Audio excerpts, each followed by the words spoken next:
के 7 बेटे और एक बेटी थी। कार्तिक मास की कृष्ण पक्ष की चतुर्थी तिथि को साहूकारनी ने अपनी बहुओं और बेटी के साथ करवा चौथ का व्रत रखा।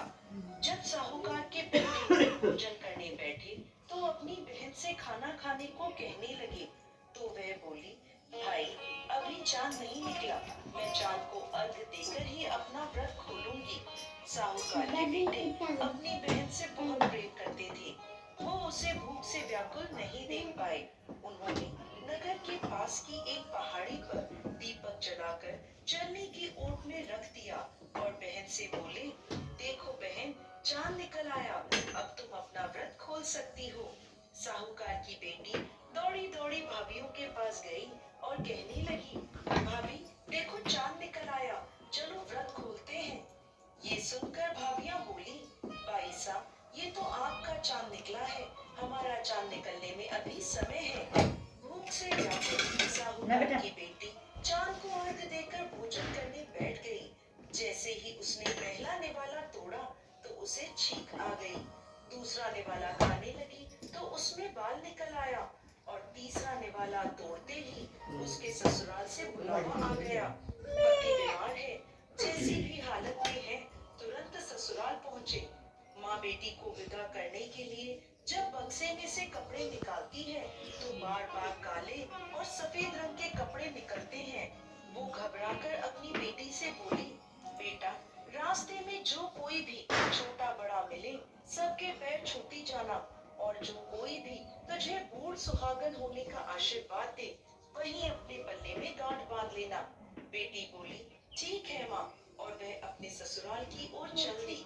रास्ते में जो भी उसे मिला वो सबके पांव छूती गई। सबने सुखी रहो, खुश रहो, पीहर का सुख देखो, ऐसा आशीर्वाद दिया।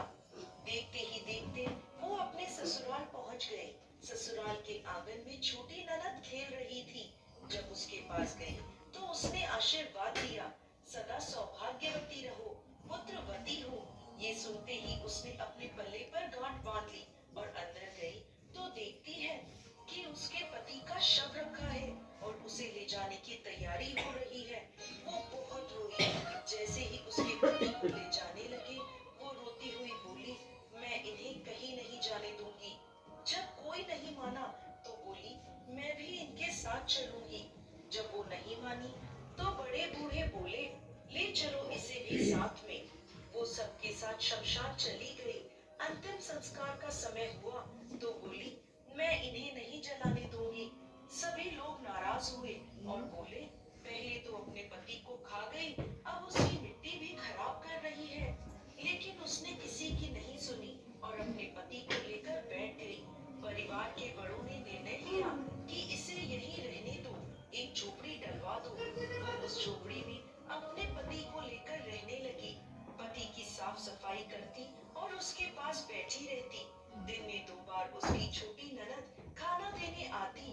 वो हर चौथ का व्रत करती, चांद को अर्घ देती और जब चौथ माता आती तो कहती, करवोले, भाइयों की प्यारी करवोले, घड़ी बुखारी करवोले। वो चौथ माता से अपने पति के प्राण मांगती, लेकिन चौथ माता उसे ये कहती कि हमसे बड़ी चौथ माता आएगी और उनसे अपने पति के प्राण मांगना। एक एक करके सभी चौथ आई और सभी यह कहकर चली गई। अश्विन की चौथ माता बोली, तुमसे कार्तिक की बड़ी चौथ माता नाराज है, तेरा सुहाग वही लौटाएंगी, तू उनके पैर मत छोड़ना और 16 श्रृंगार का सारा सामान तैयार कर लेना। जब कार्तिक की बड़ी चौथ करवा चौथ आई तो उसने अपनी छोटी ननद से 16 श्रृंगार का सामान मंगवाया, करवे भी मंगवाए। जब सास को यह पता चला तो वो बोली, पागल हो गई है, जो मांगती है दे आओ। साहूकार की बेटी ने करवा चौथ का व्रत रखा, जो करे। जैसे ही चौथ माता प्रकट हुई तो बोली, करवोले, भाइयों की प्यारी करवोले, घड़ी बुकारी करवोले, दिन में चांद उगाने वाली करवोले। उसने उनके पैर पकड़ लिए और बोली, माता मेरा सुहाग वापस करो। चौथ माता बोली, तू तो बहुत भूखी है, 7 भाइयों की प्यारी बहन है, सुहाग का तेरे लिए क्या काम। वो बोली, आपके पैर तब तक नहीं छोड़ूंगी जब तक आप मेरा सुहाग वापस नहीं करती। चौथ माता ने एक एक करके उससे सुहाग का सारा सामान मांगा और उसने 16 श्रृंगार का सारा सामान चौथ माता को दे दिया।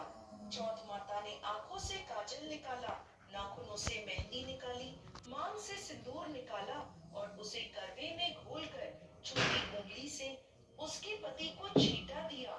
छींटा देते ही उसका पति जीवित हो गया और चौथ माता जाते जाते उसकी झोपड़ी पर लात मार गई, जिससे उसकी झोपड़ी महल बन गई।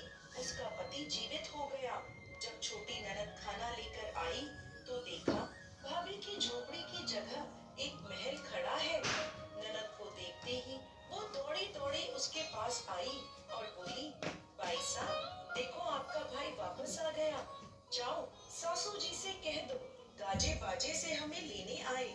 छोटी ननद दौड़ी दौड़ी माँ के पास गई और बोली, माँ माँ भाई जिंदा हो गया। माँ बोली, भाभी के साथ साथ तेरा भी दिमाग खराब हो गया है। वो बोली, नहीं माँ मैंने देखा है, सच में भाई जिंदा हो गया है। सभी घर वाले गाजे बाजे के साथ अपने बेटे को लेने पहुंचे। बेटे को जिंदा देखकर सास बहू के पैर छूने लगी और बहू सास के पैर छूने लगी। बहू बोली, माताजी देखो आपका बेटा वापस आ गया। सास बोली, बहू मैंने तो साल भर पहले इसे भेज दिया था, ये तो तेरे भाग्य से वापस आया है।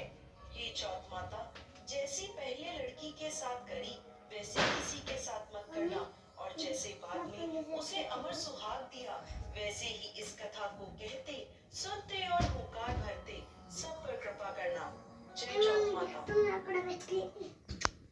कई कई फेरे हैं।